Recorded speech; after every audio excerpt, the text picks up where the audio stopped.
Elastiko zurigorriarekin ligako 150. partida jokatuko duenean momentu gozo-gozoa bizi du Aritz Adurizek. Bere gol marka guztiak hautziz, denboraldi honetan 15 egin ditu ligan eta beste 2 kopan. Esanguratsua da, taldeak egin dituen azken 13 goletatik 9 bereak dira.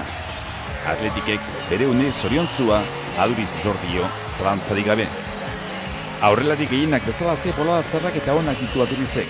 Aurten, denboraldiaren hasieran Turiseko minak jota ibili zen, eta nabaritu zuen bai, triste, gol gabe, ezin asmatu.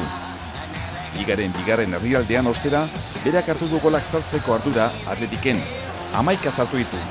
Espainiako ligan Mesik soilik egin ditu donostiarrak baino gol gehiago bigarren bueltan. Adurizek buruz golak egiteko duen abilezia aipatu beharra dago, aurten 8 sartu ditu horrela. Atletiken egin dituen guztia kontutan hartuta, 140 buruz izan dira, 57 goletatik 23. 33 urte egin ditu otsailean Adurizek, eta 2015 arteko kontratua du Atletikekin.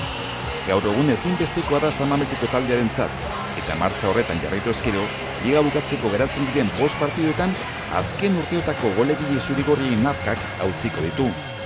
Llorentek 2010-2011 denboraldian 18 gol sartu zituen ligan, eta beste horren beste, Guerrerok 83-84 denboraldian, eta Danik Atletikek liga Las Palmasen irabazi zuen urtean, 1983an. Adurizen golei esker, txapeldunen ligarako bidea hartu du Atletikek, hurrengo jardunaldietan konfirmatu beharreko saria.